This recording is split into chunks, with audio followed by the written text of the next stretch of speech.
We are live. Alex Helton here with the Helton Real Estate Group here in Nashville, and we are talking about why is Tennessee land so cheap? Why is it so inexpensive? Just this week, I had somebody ask about a piece of specific land, and I have dropped a link in the comments. You can click that link, and it'll take you to the Real Tracks listing where you can actually see the piece of land that we're talking about. And this is a really good example because the question was, why is it so cheap? And our team over the years has worked with people that relocate from all over the country. And I find that people's experience in their area, they oftentimes naturally assume maybe it's similar when they move to Tennessee. And so I wanted to share our experience with you on the top really three key things to look out for when you see a piece of land. You go, man, that looks really good. I'd like to buy it, maybe build on it in 2-3 years, as was the case with this listing. And wanted to share some things with you to really look out for. We could talk more about the topic of land and the process to get permitted and building on land and living on land, that sort of thing. But for this, we're answering the question, why is Tennessee land so cheap? And we're looking at a specific listing, and we're going over three things. So before I go into those, if there is anything that you have questions about that you'd like for me to do more content on related to land, related to anything real estate related in Middle Tennessee, drop a comment. We read those. It helps us to create content that you find valuable. So if there's anything like that, if you have any questions after watching this, just drop them in the comments, and I appreciate you doing that. So there's three things. So why is this piece of land so cheap? I'm looking at it right now, so you might be pulling it up on your end as well. It's $59,000 for 6.2 acres. All right. If this is the first time you're watching a video related to Nashville, Tennessee,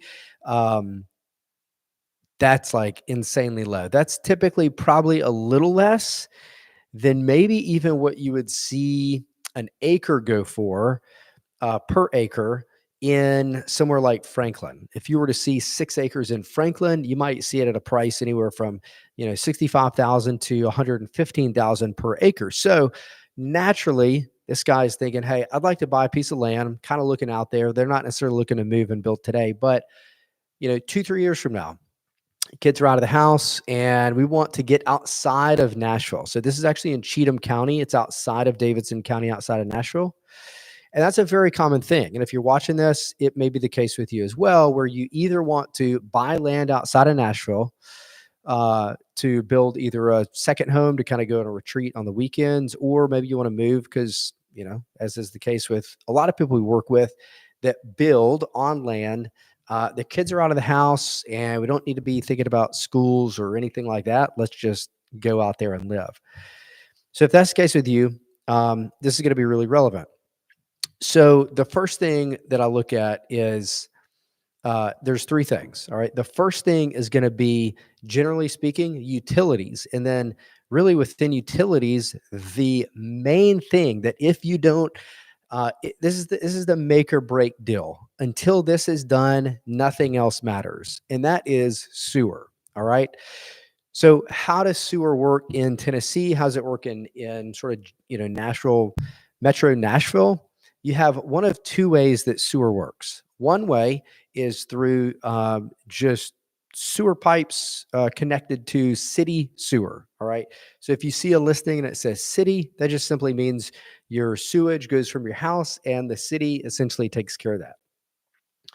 The second way is a septic system. And that's essentially, you sort of have your own private sewage disposal system on your own property. I actually have that myself, so I'm very familiar with building on land and the process and what's involved with septic systems, that sort of thing. And this is a huge thing. So why is land in Tennessee so cheap? One reason could be related to this first issue, which is sewage and specifically septic. The further out you go from the city, the more likely you are that you're going to have to deal with a septic system. And when you're dealing with a septic system, it's all about what's called a perk rate, or essentially the quality of the soil. Again, not meant to go in a super deep dive on land. So if you have any questions about that, feel free to drop them. I will get back to you and give you an answer on it. But just know that it has to do with the quality of soil, which varies from area to area. It could vary from literally a 5-acre tract here, right next to a 5-acre tract adjacent to it. It can vary that much. And so if you are wanting to build, let's say, a 3-bedroom home, or maybe just a small getaway house and it's a 2-bedroom home, and you don't have city sewer, which if you're on this kind of acreage outside of Nashville, it's very likely that you're not going to have city sewer. So you need septic. So the first issue, why is Tennessee land so cheap, could be that the quality of soil only allows you to build, let's say, a 1-bedroom home. Or there are hundreds of acres in some of the nicest areas, most beautiful areas of Middle Tennessee. Let's say I'm thinking of a specific piece of land in Williamson County. It's in Franklin, hundreds of acres that unless it has city sewer, it will never be built on because the soil quality is such that you're not going to be able to get a permit for anything. So that could be it. They might be selling it as hunting land or camping land or something like that, which is awesome. Take dirt bikes out there and have a blast with ATVs. That's awesome. But that's one reason why some Tennessee land is so cheap. All right. The second thing would be power. All right. Let's say you can get septic, but now you got to get power. Again, without going into a ton of details, just know depending on where you're at is going to dictate whether or not you can get power. This is not an off the grid video. So if you're watching this and you're like, I'll take care of my own power, I don't want to be on the grid anyways, kudos to you. That's not what we're talking about. This is somebody who wants full connected power. That could be another reason. Another reason could be that a build site is situated such on a piece of land that it's so far from being connected that the cost of connecting to the power lines is cost prohibitive. And there's just some factors there. If you're only, it's a little bit of a puzzle when you're dealing with land. And if the other pieces of the puzzle aren't so attractive, not having easy access to power or it being cost prohibitive could kill the deal. And that would be another reason why land in Tennessee is so cheap. The third thing is access. Okay. The third thing is access. There's a couple things to keep in mind. One is road frontage. All right. So if you have road frontage is really what you want on a piece of land. It means, road frontage on some kind of public road. If you have that, certainly if it's more than, pretty minimal, like, you know, uh, 25 feet wide. Like if it's like 8 feet, that's probably not good. But if it's 25 feet or wider, which 25 feet is not very much at all, so it doesn't take a lot. But if you have road frontage, this isn't going to be an issue. But when I look at the pictures on this listing, and I haven't like totally, I don't need to dig in and do a bunch of research on it. I can see one picture in particular that it looks like the area that they're showing may not have road frontage. Okay, so can you still build on it? Potentially. You can build on it if you have an easement. So an easement is essentially, let's say I have 500 feet of road frontage and there is a piece of land behind me that is landlocked. So it doesn't have any road frontage. All the adjoining pieces of property may have road frontage, and it's sort of like in the middle of this pie with no road frontage.